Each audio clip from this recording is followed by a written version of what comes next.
Right now, there may be a quiet airport lounge sitting inside your wallet. Free coffee, clean bathrooms, real chairs, and no screaming gate announcements. The strange part? Most travelers who already paid for it never use it. They sit by the gate, hunting for an outlet, buying a $12 muffin, while a quieter room is sitting 2 terminals away. So today, I'll show you 10 airport lounge secrets most travelers miss. Some lounge rules have changed recently, and a few more are tightening in 2026. So even if you think you know how this works, stick around. Because the last one on the list, number 10, could be costing you $600 a year without you even knowing it. Let's start with the one that catches almost everybody. A lot of travel cards, the ones with a yearly fee, come with lounge access baked right in, usually through something called Priority Pass, or the bank's own clubs. Sounds great. Here's what trips people up. On most cards, it doesn't just switch on by itself. You have to enroll first. So picture it. You stroll up, flash your fancy card, and the host gives you that polite little head tilt. I'm sorry, I'm not seeing a membership. You were entitled to walk in. You just never flip the switch. Don't let that be you. Before your next trip, turn your card over, call the number on the back, and ask them flat out, do I have lounge access and is it turned on? 2-minute phone call saves you that head tilt at the door. Once that switch is flipped, here's where it really earns its keep. It's about the day your whole trip goes sideways. This next one has nothing to do with snacks, and it might save your whole trip. Your flight gets canceled. What does everybody do? Stampede the gate and form a line 30 people deep, all begging one frazzled agent for help. Don't join that line. If you've got access to an airline's own club, United Club, Delta Sky Club, American's Admirals Club, the agents at that desk can usually rebook you right there. Same computers as the gate, no mob in front of you. While everyone else is white-knuckling it in line, you're getting handed a new boarding pass with a coffee in your other hand. I'll level with you, it's not magic. Depends on the airline and how ugly the day gets. But more often than not, the calm folks in the lounge are rebooked and resting while the gate crowd is still arguing about hotel vouchers. Of course, that only works if you pick the right lounge in the first place, and the right one is almost never the gorgeous one from the commercial. Banks spend a fortune making their flagship lounges look like a 5-star hotel. Marble, mood lighting, the works. And they're stunning. But pretty doesn't do you a lick of good if it isn't at your airport. A buddy of mine upgraded to a pricier card the second he saw the commercial for one of those gorgeous new lounges. Felt like $1 million right up until he found out the nearest one was 4 states away. His home airport had a perfectly good Priority Pass lounge the whole time, on a card already in his pocket. That's the trap. Priority Pass gets you into more than 1,300 lounges around the world, over 150 in the United States.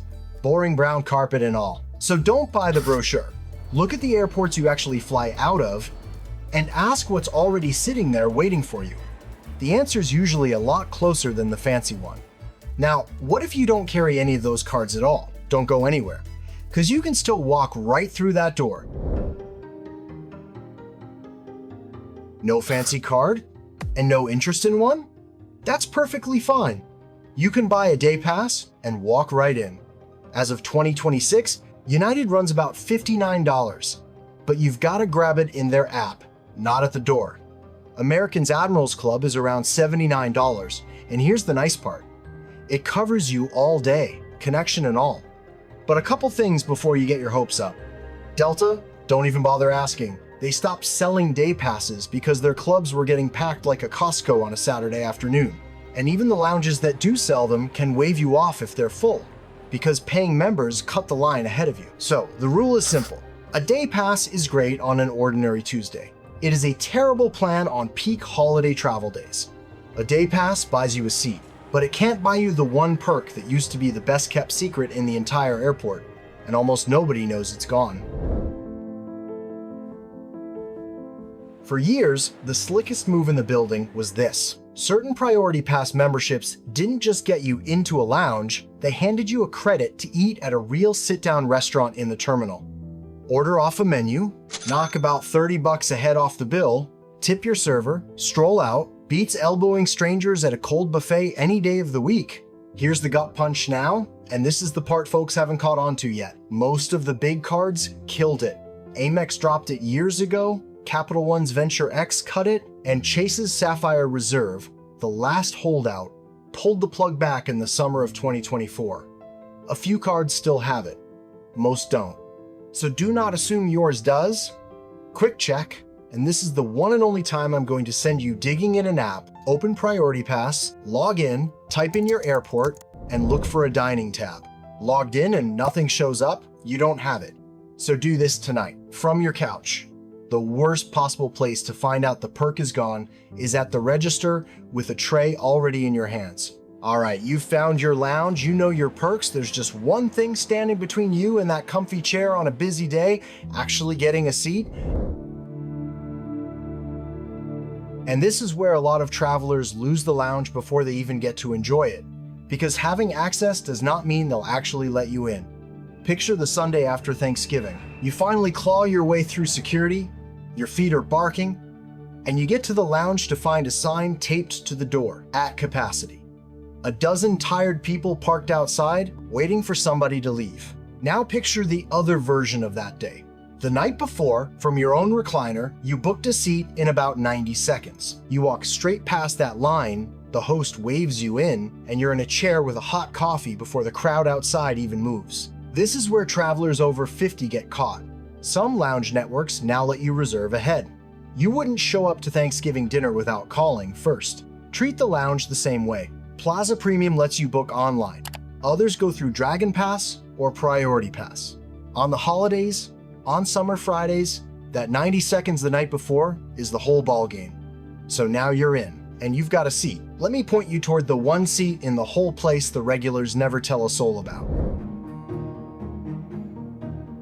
Walk into a big lounge, and almost everybody plops down in the first open chair they see.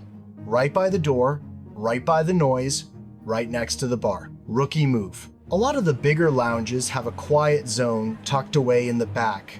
Sometimes a relaxation room. Sometimes a real nap area with the lights down low. They just don't hang a sign over it. So when you check in, don't just smile and shuffle off to the closest seat. Lean in toward the host and ask quietly, is there a low noise section or a room away from the crowd back there? More often than you'd think, there's a calmer corner the regulars keep to themselves. So ask it every single time.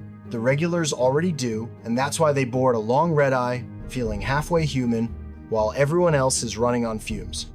But before you go hunting for that quiet corner, do one quick gut check, because a handful of these lounges really aren't worth the walk across the terminal. Here's the part nobody likes to admit. Sometimes the smartest lounge move is to turn around and leave. Some are a little slice of heaven. Hot food, showers, a glass of wine. Others are what I lovingly call the pretzel trap. A small room, a bowl of pretzels, a soda fountain, and not quite enough chairs. I won't pick on anybody too hard, but ask around and you'll hear the same names come up. Travelers have often complained about spots like the Swissport Lounge at Chicago O'Hare, a small windowless spot where folks say you're better off just finding a sunny seat by the window out in the terminal. No hard feelings, it's just not the treat you were picturing. The fix here isn't your phone, it's your gut. You're allowed to poke your head in, take one look around, and decide it's not worth it. A so-so lounge across the airport is no prize when there's a decent coffee shop and a big window 30 feet from your gate. Save your legs. Now, here's the flip side. Sometimes, a lounge is not about luxury at all. For travelers with medical needs or mobility issues, it can be the difference between a stressful airport day and a manageable one. If you travel with a CPAP or any medical device, or you just don't move as quick as you used to, this one's for you, and it's a real difference maker. Lounges are quieter, calmer, and loaded with power outlets. So you can charge up your CPAP or whatever you're carrying before a long flight, sitting comfortably, not stretched out on the floor by the only working plug in the terminal. But here's what I'd tell my own folks. Lean on the staff. Out in that packed concourse, Tracking down a wheelchair or the special assistance crew is a wild goose chase. Inside the lounge, at least you have a desk, a calmer space, and someone who can point you in the right direction or call for help. Get there a little early, settle in, and let them do the running around. For travel like this, a lounge isn't a splurge. It's the smartest few bucks you'll spend all trip. And here's the kicker on all of this. The rebooking, the space to breathe, the help at the desk, there's a real chance you're already paying for every bit of it. Which brings us to number 10. Number 10, the one I promised would sting a little. Somewhere along the way, you opened a credit card. Maybe a banker talked you into upgrading. Maybe you kept it for the cash back and forgot all about it. And every single year, like clockwork, that annual fee slides out of your account. $95, $395, sometimes $695, and you've never once sat down and read what that card actually gives you. So here's your homework, and it's easy. Tonight, open your bank's app, find the section called Benefits, and search the word Lounge or Priority Pass. But don't stop at, yep, I've got it. Dig 1 inch deeper. Do I have to enroll? Can I bring my spouse? And what'll that cost me? And is this still good in 2026? Because that last one is the kicker, the banks keep changing these perks, and the benefit you signed up for may not be the one you still have today. Capital One and the Ritz-Carlton card both clamped down on guests in early 2026 alone. The deal you signed up for might not be the deal you've got today. So tonight, find out.